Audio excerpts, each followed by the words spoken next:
अरोड़ा जी, PM मित्र park investor meet के आज के इस कार्यक्रम में उपस्थित वस्त्रोद्योग के क्षेत्र में कार्यरत सभी हमारे उद्यमीगण और उपस्थित बहनों और भाइयों, मैं प्रधानमंत्री mega integrated textile reason and apparel योजना यानी पीएम मित्रा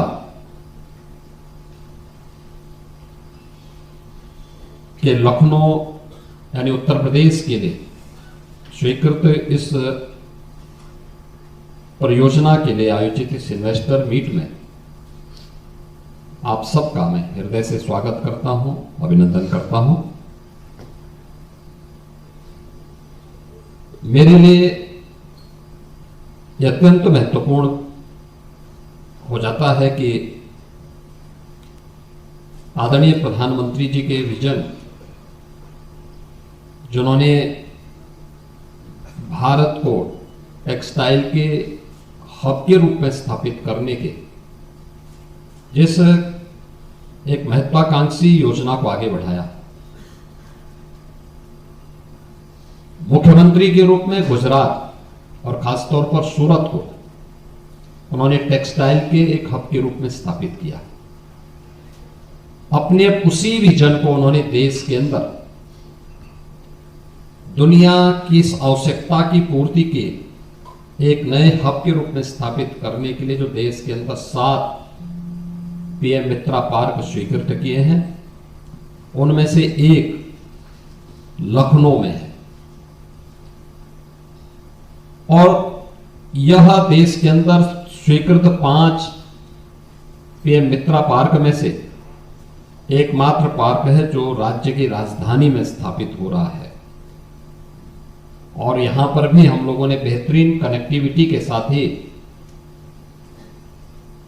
इस पीएम मित्रा पार्क के लिए 1000 एकड़ से अधिक लैंड को वहां पर आरक्षित करते हुए अपने प्रस्ताव को, इसकी डीपीआर की प्रक्रिया को आगे बढ़ा दिया है। और इस दृष्टि से आज आप यहां पर आए हैं, मुझे इस पर बहुत प्रसन्नता है कि आज इसमें आपको अलग अलग सत्रों में वस्त्र उद्योग की संभावनाओं को लेकर के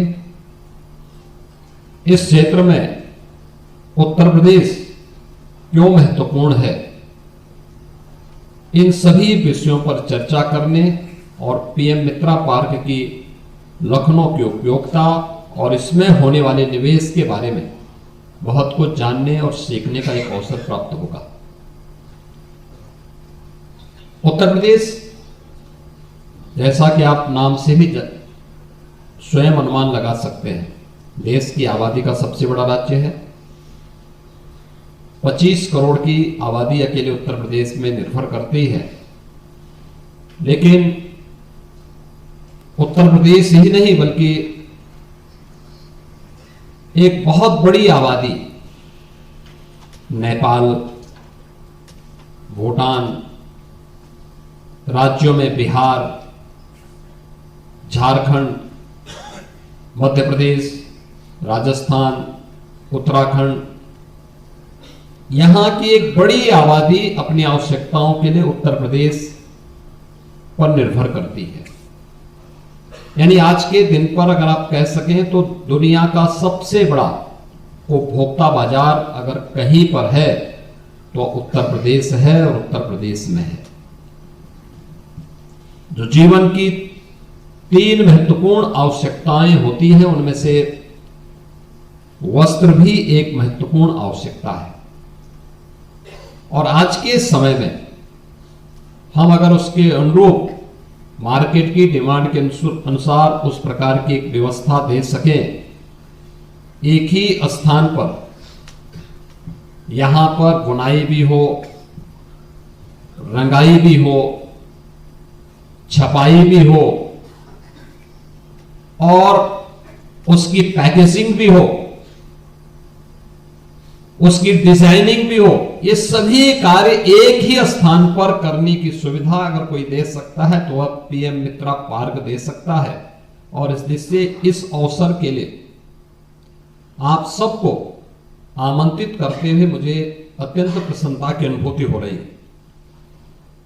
इस कार्यक्रम के पहले मैंने यहां पर अलग अलग फील्ड से जुड़े हुए उत्तर प्रदेश के इन्वेस्टर से भी एक सामान्य मुलाकात मेरी हुई थी, जिसमें अडानी पोर्ट से, यहां पर आपके ग्रेटर नोएडा से आए हुए से ललित ठकुराल से, कर्नल एस कपूर से, 9 हाइजीन केयर से अमर तुलसियान से, राजलक्ष्मी कॉटन मिल्स से श्री रजत जयपुरिया से, GSL स्पिनर से श्री संदीप खंडेलवाल से, श्री अजय लोहिया, श्री रमेश जैन, श्री राजीव अग्रवाल, श्री संजय जैन और श्री दिवाकर मारी, इन सभी के साथ अभी मेरा एक संवाद भी हो रहा था। उत्तर प्रदेश सरकार ने अपने यहां इन्वेस्टमेंट के लिए एक बहुत सकारात्मक माहौल पिछले 8 वर्ष के अंदर हम लोगों ने तैयार किया, और सकारात्मक माहौल हर प्रकार से जो भी होगा पॉलिसी के अंदर होगा, पॉलिसी के दायरे में होकर होगा। इसके लिए 33 सेक्टोरियल पॉलिसीज के साथ उत्तर प्रदेश देश का पहला राज्य है जिसके पास इतनी पॉलिसीज हैं अलग अलग सेक्टर से जुड़ी हुई। इन्वेस्टर की सुविधा के लिए हम लोगों ने यहां पर सिंगल विंडो को प्रभावी ढंग से लागू किया है, और देश का सबसे बड़ा सिंगल विंडो का प्लेटफॉर्म निवेश मित्र के नाम पर उत्तर प्रदेश में है, जिसके माध्यम से हम 500 से अधिक क्लियरेंस एक प्लेटफॉर्म पर उपलब्ध करवाने का कार्य कर रहे हैं। MOU मॉनिटरिंग के लिए भी निवेश सारथी का उपयोग करते हुए हम इस प्रक्रिया को आगे बढ़ा रहे हैं। नियमित रूप से कहीं भी कोई प्रक्रिया अपनानी हो, सीनियर अधिकारियों के साथ साथ मैं स्वयं भी इस मामले में समय समय पर इसकी समीक्षा करता हूं कि किस क्षेत्र में कौन से NOCs में क्या समस्या आ रही है और उस समस्या का कारण क्या है, उसके निवारण के मार्ग भी हम लोग वहां पर निकालते हैं। और मुझे अच्छा लगा कि यहां पर आज जिन लोगों ने यहां पे पहले उत्तर प्रदेश की अलग अलग पॉलिसीज में यहां पे निवेश किए थे, उन्हें आज यहां पर 2017 की पॉलिसी के अंतर्गत जो निवेश हुआ था श्री अमर तुलसियान का 9 लिमिटेड गोरखपुर से, उनको भी, और श्री रजत जयपुरिया ये राजलक्ष्मी कॉटन मिल्स ये गौतम बुद्ध नगर से, इन्हें इनका इंसेंटिव भी यहां पर आज वितरित हुआ है। ऐसे सैकड़ों निवेशकों को जिन्होंने अपने प्रोडक्शन को प्रारंभ किया है पॉलिसी के दायरे में आकर के, सभी इंसेंटिव, यद्यपि हम लोग अब इसको भी इंसेंटिव वितरण को भी हमारी ऑनलाइन सारी प्रक्रिया आगे बढ़ चल रही है, DBT के माध्यम से हम उनके अकाउंट में स्वयं भेजते हैं। लेकिन मैंने भी बार बार कहा है कि जब हम कोई आयोजन करते हैं तो उस कार्यक्रम के माध्यम से मंच पर अपने निवेशक का हम सम्मान करें, मंच पर उनको बुला करके, जिससे किसी को भी विश्वास हो कि एक औपचारिकता नहीं, केवल पॉलिसी में घोषणा यह एक औपचारिक नहीं होती है, बल्कि उसका क्रियान्वयन भी ईमानदारी के साथ हो रहा है। और उत्तर प्रदेश देश का पहला राज्य है जिसमें अब तक सर्वाधिक अपने इन्वेस्टर को सर्वाधिक इंसेंटिव भी वितरित करने की कार्रवाई को आगे बढ़ाया है। ऐसे ही यहाँ पे लेटर ऑफ इंटेंट भी यहाँ पे जारी किए गए हैं। आपने देखा होगा यहाँ पर हम लोगों ने अभी उस कार्यक्रम के साथ भी जुड़े हैं, और 2022 के जो पॉलिसी के दायरे में जिन लोगों ने यहाँ उत्तर प्रदेश में, जिन निवेशकों ने उत्तर प्रदेश में अपने निवेश किए थे टेक्सटाइल के फील्ड में, उनको हम लोगों ने यहाँ पर अपना उनके भी इंसेंटिव अभी यहाँ पर वितरित हुए हैं। यानी हम लोगों ने जो कहा वह करके दिखाया है। उत्तर प्रदेश टेक्सटाइल के एक बेहतरीन हब के रूप में स्थापित हो सकता है, यह आज कोई नई बात नहीं। याद रखना, जितनी प्राचीन सभ्यता और संस्कृति होगी, उतने ही प्राचीन समय से वहां पे वस्त्र उद्योग की संभावनाएं रही होंगी। दुनिया की सबसे प्राचीन नगरी के रूप में उत्तर प्रदेश की दो प्राचीन आध्यात्मिक नगरी काशी और अयोध्या सबकी निगाहों में होगी। हजारों वर्षों का जिनका अपना एक इतिहास है, स्वाभाविक रूप से ये नगरी केवल एक आध्यात्मिक चिंतन के आधार नहीं थी।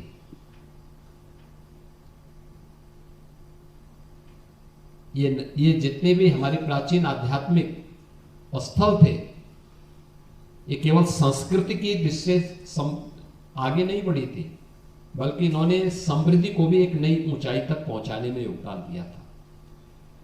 और आप देखते होंगे उसमें या उसके सटे हुए क्षेत्र में टेक्सटाइल की अनंत संभावनाएं पहले से छुपी रही है। जैसे काशी, भदोई और मिर्जापुर, यह सिल्क का एक क्लस्टर है।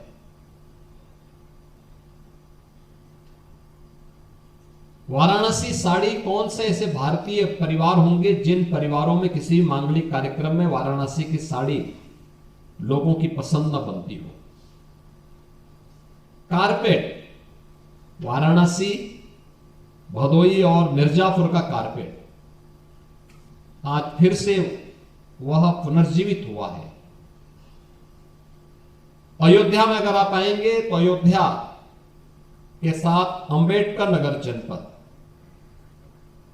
ये अपनी बेहतरीन हैंडलूम के लिए और वहां पे वस्त्र उद्योग के लिए जाना जाता रहा है।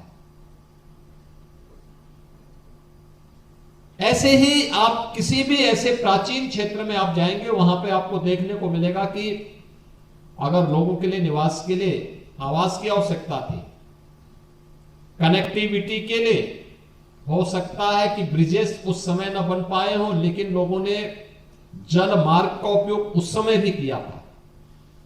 वाटरवे उस समय थे, साधन माध्यम दूसरे हो सकते हैं, लेकिन तब भी लोग उसका उपयोग करते थे।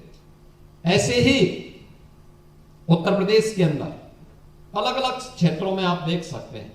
हम लोग देखते हैं गोरखपुर में, संत कबीर नगर में, आजमगढ़ में, मुबारकपुर में आज भी टेक्सटाइल का एक बहुत बड़ा केंद्र है।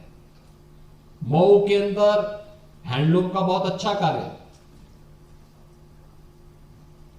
ऐसे ही लखनऊ के अंदर सैकड़ों वर्षों से पुराने घरों में चिकन कारीगरी का कार्य बेहतरीन तरीके से होता है। और आज जब हम लोगों ने वन डिस्ट्रिक्ट वन प्रोडक्ट की अपनी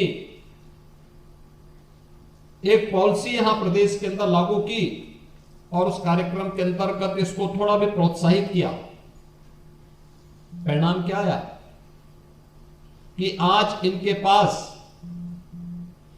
जितना ऑर्डर इनको मिलता है उतना ये सप्लाई नहीं कर पाते। इसका मतलब संभावनाएं इसमें बहुत कुछ है। हां, घर घर में होता है, महिलाएं जुड़ी हुई है। अगर आप पश्चिम की तरफ जाएंगे तो पश्चिम में पिलखुआ की चर्चा हुई थी, मेरठ की चर्चा हुई थी, अन्य क्षेत्रों में भी अनंत संभावना इसमें है। और इसीलिए सरकार ने तय किया है कि उत्तर प्रदेश के अंदर यह केवल लखनऊ में यह इंटीग्रेटेड टेक्सटाइल पार्क ही नहीं बनेगा, बल्कि इसके बाद इसके एक्सटेंशन सेंटर के रूप में 10 नए पार्क राज्य सरकार अपने स्तर पर प्रदेश के अंदर अलग अलग स्थानों पर स्थापित करेगी और संत कबीर दास के नाम पर हम इसे आगे बढ़ाएंगे। टेक्सटाइल के साथ साथ लेदर के भी जो नए क्लस्टर विकसित हो सकते हैं, 2 नए लेदर पार्क संत रविदास के नाम पर हम उत्तर प्रदेश के अंदर इसके साथ ही विकसित करने जा रहे हैं। यानी ये उत्तर प्रदेश की इन संभावनाओं को आगे बढ़ाता है और इन कार्यक्रमों को हम आगे बढ़ाने के लिए पूरी तरीके से इन कार्यक्रमों के साथ जुड़े हुए हैं। और मुझे प्रसन्नता है कि आज Uttar Pradesh handloom, powerloom, silk, textile और गारमेंटिंग की जो हमारी 2017 की पॉलिसी थी, उसके अंतर्गत जिन निवेशकों ने यहां निवेश किया था, ऐसे 80 इन्वेस्टर थे जिनको आज 210 करोड़ रुपए का इंसेंटिव वितरित हो रहा है, जिनमें हमने 2 लोगों को यहां पर किया है। और 2000 पॉलिसी के अंतर्गत ऐसे 44 इन्वेस्टर थे जिनको आज हम लोगों ने 768 करोड़ रुपए की परियोजनाओं के लिए लेटर ऑफ कंफर्ट जारी किया है। और 2022 की पॉलिसी के अंतर्गत 8 करोड़ रुपए का यहां पर हम लोगों ने उन्हें उनका इंसेंटिव भी वितरित किया है। पीएम मित्रा पार्क के लिए 700 करोड़ रुपए के 2 एमओयू भी यहां पर आज एक्सचेंज हुए हैं। पीएम मित्रा पार्क के बारे में जो आदरणीय प्रधानमंत्री जी ने यहां पहले ही बात कही थी कि हम लोग इसको 5F से जोड़ेंगे, यानी farm to fibre, fibre to factory, factory to fashion और फैशन टू फॉरेन, यानी हम इसको एक्सपोर्ट भी कर सकते हैं।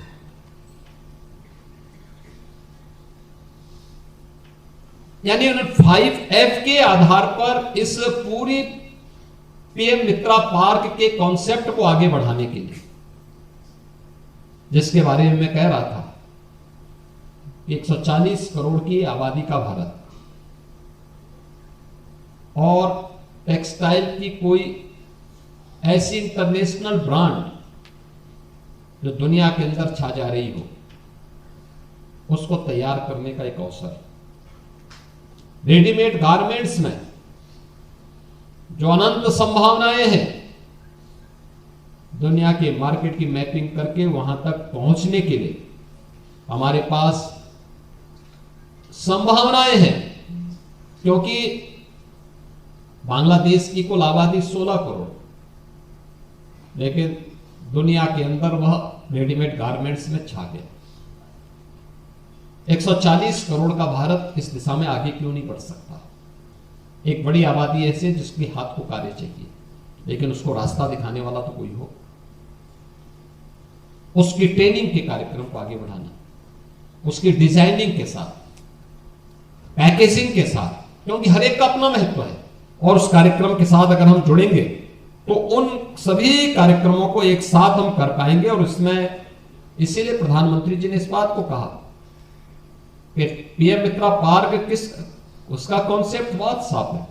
कताई हो, एक ही क्षेत्र में कताई के लिए, बुनाई के लिए, रंगाई के लिए, उसकी छपाई के लिए, ये सभी एक साथ एक ही प्लेटफॉर्म पर हम लोग, एक ही स्थान पर हमें सभी सुविधाएं प्राप्त हो सके, इसको लेकर के हमें वहां पर कार्य करना है। इस दृष्टि से उत्तर प्रदेश के अंदर जो यह कार्य यहां पे हो रहा है, 1000 एकड़ के क्षेत्रफल में पीएम मित्रा पार्क स्थापित हो रहा है। यह लखनऊ सिटी से एकदम सटा हुआ क्षेत्र है। आउटर रिंग रोड, जो 6 लेन का आउटर रिंग रोड बना है, यहां से 4 लेन की कनेक्टिविटी राज्य सरकार उपलब्ध कराने जा रही है। मैंने पहले भी कहा कि रोड की कनेक्टिविटी में आज के दिन पर उत्तर प्रदेश देश के अंदर सर्वाधिक एक्सप्रेस हाईवे रखने वाला राज्य है। गंगा एक्सप्रेसवे बनने के बाद 55% एक्सप्रेसवे उत्तर प्रदेश के पास होंगे देश के। रेलवे का सबसे अच्छा नेटवर्क हमारे पास। यहां से कानपुर का जो हमारा इस जो इनलैंड वहां पर जो हमारा यानी उत्तर प्रदेश का हम लोग यहां पे